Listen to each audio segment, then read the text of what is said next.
आप हम पर तो विश्वास करिए, कुछ गलत नहीं होगा सर। जैसे आप जिम्मेदारी जानते हैं वैसे हम भी जानते हैं अपनी जिम्मेदारी। हमारी मजबूरी इतनी बड़ी है। अंदर जाने दीजिए, 2 लोग जाएंगे तो जाए ना, हम मना थोड़ा किए हैं। 22,000 सीटें जोड़ दें बस। जो ऑर्डर हमको मिला है उसका हम पालन कर रहे हैं। एक एक करके सारा अधिकारी चला गया। इन्होंने कहा कि एक भी अधिकारी इनसे अभी तक मिला नहीं। सरकार को इनकी बात सुननी चाहिए। इस तरीके से अलग अलग बहाने बनाकर इसको राजनीति का नाम दे देना या फिर विपक्षियों की साजिश बता देना, ये गलत बात है। इन लोगों की मांग है, इनकी मांग सुनी जाए, सरकार इनकी बात सुने।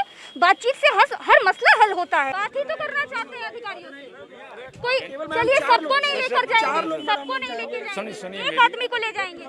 अभी यहाँ थाना इंचार्ज आ रहे हैं। 1 सेकंड, एक से हम आपसे अब इनको देखिए, रो रही है, हमारी दुश्मनी नहीं है, तबीयत खराब हो रही है। हमारी इनसे दुश्मनी नहीं है। जो ऑर्डर हमको मिला है उसका हम पालन कर रहे हैं, समझे। हम वो तो आपसे हमें दुश्मनी, हमें तो और बढ़िया आपको ये नौकरी मिले, हम तो चाह रहे हैं कि आपको नौकरी मिले। सर से बात लेकिन आप क्यों नहीं जाने दे रहे? 2 लोग को जाने दीजिए सर, जाने दीजिए। कुछ करेंगे नहीं, सिर्फ अपनी बात रखेंगे सर। अभी हम लोग मैम दोपहर से देखिए ये लोग किस तरीके से यहाँ पर गिड़गिड़ा रहे हैं कि सिर्फ इनकी बात सुन ली जाए, सिर्फ अधिकारी बात सुन ले। उन लोग की सिर्फ बात सुन ले। 2 लोग से एक बार नहीं मिल पाया अधिकारी, नहीं मिल पाए मैम। अपनी बात नहीं पहुँचा पाए। नहीं मैम, हम नहीं पहुँचा। हम एक बार बात करना चाहते हैं मैम। की आवाज भी उठा रहे हैं और कल आपकी भी उठाएंगे। ये बात क्यों नहीं आप सुन रहे हैं बताइए। इनको अंदर जाने दीजिए, 2 लोग जाएंगे।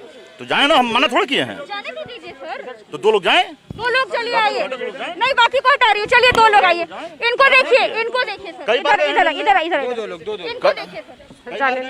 जाने दीजिए सर। सर व्यवहारिक रूप से तो पूछ रहे, मैं तो लड़ी नहीं आपसे। लड़े की बात नहीं है, जैसे कि सब लोग जा रहे हैं इकट्ठा। सर सबको नहीं लेके जाएंगे। मैम बस ये हम लेके चलना, बस ये दिखाना चाहते हैं। देखिए बस ये दिखाना चाहते हैं, और कुछ नहीं, और कुछ नहीं। देखिए आप हम पर तो विश्वास करिए, कुछ गलत नहीं होगा सर। जैसे आप जिम्मेदारी जानते हैं वैसे हम भी जानते हैं अपनी जिम्मेदारी सर। इस रिपोर्ट पे मतलब जवाब ही नहीं देना चाह रहे हैं। जब हम इस रिपोर्ट की बात कर रहे हैं तो कह रहे हैं हम जवाब लगाएंगे। हम लोगों ने कहा सर न्याय मिल चुका हमें, अब क्या जवाब लगाएंगे। इसमें 15 दिन के अंदर जवाब लगाना था, अब तो 2 महीने हो गए, अब जवाब लगाने का समय खत्म हो गया। अब आप इसमें मैम लास्ट में लिखा हुआ है कि अगर 15 दिन के अंदर, जी मैम इसमें लास्ट में लिखा हुआ है अगर आप 15 दिन के अंदर ये लिखिए, इसमें आप झूम करके दिखाइए कि 15 दिवस के पश्चात उक्त रिपोर्टों को अंतिम समझा जाएगा। अगर आप 15 दिन के अंदर अपनी बात नहीं रखते हैं, क्योंकि मैम 1 साल से हम लोग आयोग की लड़ाई लड़ रहे हैं मैम, तो 1 साल एक पॉइंट पे 75 जिलों के BSA से एफिडेविट लिखा गया है कि आपने किस आधार पर ये भर्ती करी है। तो मैम सारी चीज़ें हो गई हैं। उन्होंने अंतरिम रिपोर्ट जारी की और उसमें कह दिया 15 दिन में अगर आपको लगता है कि हमने गलत न्याय किया है तो 15 दिन के अंदर हम लोगों को बताइए कि हाँ आपने ये गलत बताया है, ये ऐसा नहीं है। लेकिन 15 दिन बाद ये खुद ऑर्डर हो जाएगा। अब ये मैम ऑर्डर भी हो गया है, फिर भी मैम हम लोग नहीं कर रहे हैं। अभी तक आप अधिकारियों से मिली थी? नहीं मैम, हम अंदर नहीं जाने देते थे आप? नहीं मैम, हम एक बार कोशिश किए थे लेकिन जाने नहीं दिए थे। क्या बोलते थे? वो सिक्योरिटी लोग आके पूछ के गए तो फिर कहीं नहीं जा पाएंगे मैम। उस दिन हमको बहुत उल्टियाँ हो रही थी, इसीलिए हम कहे थे कि हमको अंदर जाने दीजिए। ये इनको दे दीजिए, इसको रखिए, वो अपनी बात खुद रखेंगी। तो मैम नहीं जाने दिए थे। तो कौन से अधिकारी काम कर रहे हैं जो आने नहीं दे रहे थे, अब अंदर आए हैं तो कह रहे हैं सारे अधिकारी आज छुट्टी पे हैं। मैम ऐसा ही कल भी हुआ था। कल भी आप मीडिया के चैनल के लोग मंत्री जी के और अधिकारियों के पास में आए थे कि आप जो ऑर्डर आया है आप इसको लागू क्यों नहीं कर रहे हैं इस बात के लिए। तो मैम कल भी अधिकारी, अभी भी हम लोग जब पुलिस ने रो रखा था, डिस्टर्ब किया, तो इस वाले गेट से, ये पीछे वाला गेट है जहाँ से बाहर निकलते हैं, तो मैम आपको दिखाना चाहेंगे मैम यहाँ से अधिकारी सारे निकल गए। जब हम लोगों को मीडिया, जब तक प्रशासन रोकता रहा और एक एक करके सारा अधिकारी चला गया। अब आप मैम जब भी आएंगी तो ये अधिकारी जैसे ही पता चलेगा कि हाँ कोई मीडिया का व्यक्ति आया है और पेशावर के आयोग के रिपोर्ट के बारे में पूछ रहा है, तो ये सारे अधिकारी, कोई अधिकारी कोई बात नहीं करता है। खाली यहाँ पर भी उप निदेशक सर भी नहीं है इस समय, ये भी कुर्सी खाली करके निकल गए बाहर। शिक्षा निदेशक शिविर है ये, जो इस वक्त पर आपको पूरा खाली नजर आ रहा होगा। अधिकारी कोई नहीं यहाँ पे। गणेश जी कहाँ बैठते हैं, एक बार उनसे बात करते हैं। गणेश जी उस तरह बैठते हैं, उसी के नीचे। देखिए इन मजबूरों की बात सुननी चाहिए, इनसे बात तो कीजिए, इनको बताइए। तो अगर ये अयोग्य हैं तो इनको नकार दीजिए, लेकिन अगर ये योग्य हैं तो इनकी बात तो सुनिए। ये कुछ लोग हैं बाहर अपनी बात रखने के लिए बैठे हैं बहुत देर से। तो 69,000 वाले हैं जो आरक्षण की मांग कर रहे हैं, 27% वाली, और दूसरे जो हैं वो दूसरे हैं 22,000 भर्ती के लिए आए हैं। ये लोग कह रहे हैं कि अधिकारी इनकी बात सुन नहीं रहे हैं। तो बातचीत करके हर मसले का हल होता है। हम पत्रकार हैं, इनकी बात उठाने, इनकी आवाज़ उठाने आए हैं, तो हमने सोचा कि आपसे पूछ ले। कि इनकी बात क्यों सुनी नहीं जा रही है सर मैम? ये सब आपने अच्छा ठीक है, चलिए कोई बात नहीं।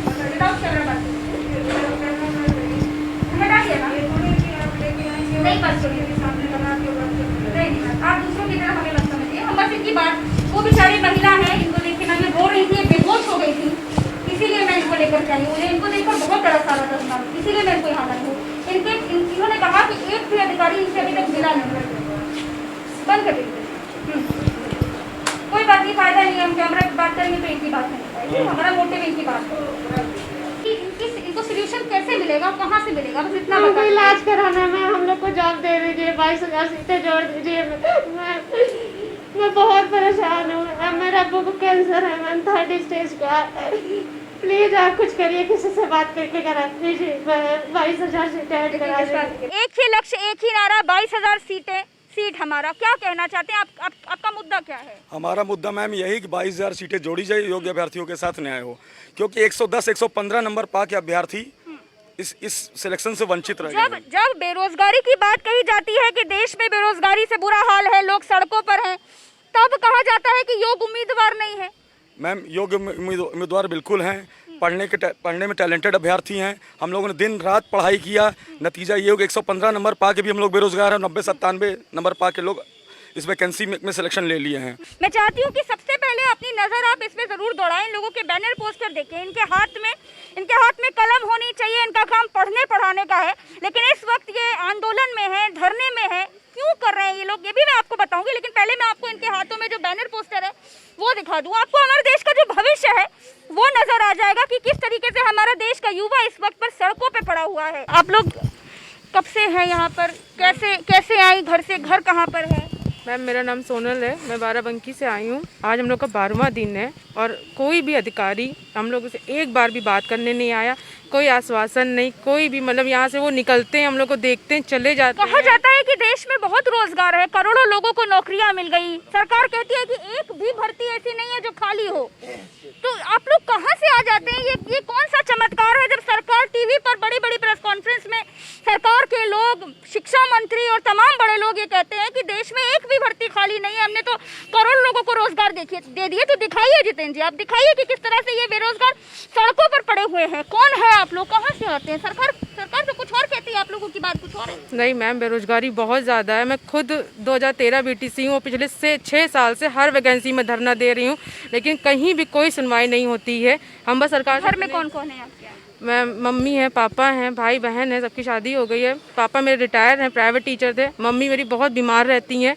पापा मेरे बहुत मुश्किल से मेरे पेपर्स तैयार कराए, काउंसलिंग के लिए, हर चीज़ के लिए। बेचारे एज हो गई, सीनियर सिटीजन है, इतनी गर्मी, इतनी धूप में मैं आती हूँ, उनको छोड़ के यहाँ पर बैठी रहती हूँ इस उम्मीद में कि नौकरी लग जाएगी, बच्चे का भविष्य संवर जाएगा, पर यहाँ कोई सुनवाई नहीं होती मैम, कोई हमारा सुनने वाला नहीं है। किसी से मिले हैं आप लोग? ये 22,000 सीट्स के लिए यहाँ पर बैठे हैं, 69,000 शिक्षक भर्ती है आपकी भी है, और जो पीछे जो लोग खड़े हैं उनकी भी है, उनकी अलग मांग है, आपकी अलग मांग है। तो आप लोग यहाँ पर सरकार से क्या कहना चाहते हैं, और क्या सरकार के लोग क्या आपकी बात सुन नहीं रहे हैं क्या? नहीं मैम, बिल्कुल भी नहीं सुन रहे हैं। वो डेली हम लोग कुछ ना कुछ करते हैं, वो कभी कुछ भी नहीं देखने आते, बस सीधे निकलेंगे यहाँ से, सीधे निकल जाएंगे। लोगों को आश्वासन दिया जा रहा है मैम, और कुछ नहीं किया जा रहा है। बस आज मैम हमारे धरने का 12वां दिन है, और 12 दिन से मैम हम यहाँ भूखे प्यासे गर्मी में जैसे तैसे मैम यहाँ रहते हैं, बहुत प्रॉब्लम होती है। बस हम योगी जी से एक बात कहते हैं, विनम्र निवेदन है, 22,000 सीटें जोड़ दें बस, और हम कुछ नहीं चाहते हैं सर। बस अगर इन्होंने 22,000 सीटें नहीं जोड़ी तो 22 के इलेक्शन हम लोग ग्रहण लगा देंगे इनके, सीधी बात बोल दिया मैंने। देखिए, सरकार को इनकी बात सुननी चाहिए, कोई सुने ना सुने, सरकार जरूर सुने, क्योंकि आप ये वोटर हैं आपके। आप 69,000 भर्ती में से हो, लेकिन आरक्षण की मांग कर रहे हो सर। आप लोगों को क्यों नकार रही है सरकार? सबसे पहले मैं तो अपना नाम बता दूं, मैं मनोज चौरसिया, आजमगढ़ जनपद से हूँ। मैं प्रयागराज जनपद में रह के पढ़ाई करता हूँ 8x10 के कमरे में। और वहाँ पे सर हम लोग जब घर से निकलते हैं कि हम नौकरी की उम्मीद लगाए निकलते हैं, तो आराम से रहिए। माँ बाप यही सोचते हैं कि हमारा बेटा जा रहा है, अगली बार आएगा, अगले महीने में तो कुछ नौकरी लेके आएगा वहाँ से। लेकिन मैम ये होता है कि हमारा जब ये सुनते हैं कि बेटा कोर्ट कचहरी लड़ रहा है, योगी सरकार में न्याय नहीं पा रहा है, तो उनकी भी आंखें धूमिल हो जाती हैं, और वो कहते हैं कि बेटा तुम पढ़ाई करते रहो। लेकिन पढ़ाई मैम कैसे करें जब हमारे पास आयोग की रिपोर्ट आ चुकी है। आयोग की रिपोर्ट योगी सरकार सरकार लागू नहीं कर रही है। और जब तक कि योगी सरकार के द्वारा एक न्यायिक संस्था बनाई गई हो तो ऐसी संस्थाओं का क्या मतलब है। मैं पूछना चाहती हूँ, आप लोग कहते हैं कि सरकार तक जब इनकी बात पहुंचाओ, आवाज उठाओ, तो कहा जाता है कि ये विपक्षियों की साजिश है, लोग राजनीति कर रहे हैं, इनको पढ़ने से मतलब नहीं है, लोग अयोग्य हैं, तरह तरह के बहाने कहे जाते हैं, गढ़े जाते हैं। इन लोगों की आंखों में आपको कौन सी राजनीति नजर आती है? आप देखिए, आप पूछिए इनका हाल। कोई क्यों नहीं पूछने आता? आप लोग इस तरह से पड़ी हुई है, महिलाएं हैं, आप लोगों को डर नहीं लगता? इतनी दूर घर से चले आए आप लोग। डर तो लगता है मैम, बहुत डर लगता है। अकेले आए हम संत कबीर नगर से 250 किलोमीटर से आए हैं। कोरोना भी चल रहा है, उसका भी डर लगता है। हमको बहुत डर लग रहा था, लेकिन हमारी मजबूरी इतनी बड़ी है। हमारे अब्बू को कैंसर है मैम, 3rd स्टेज का कैंसर है। अम्मी भी बीमार रहती है, घर में कोई ऐसा नहीं है कमाने वाला, भाई छोटे छोटे हैं, हम कैसे ना आते बताएं।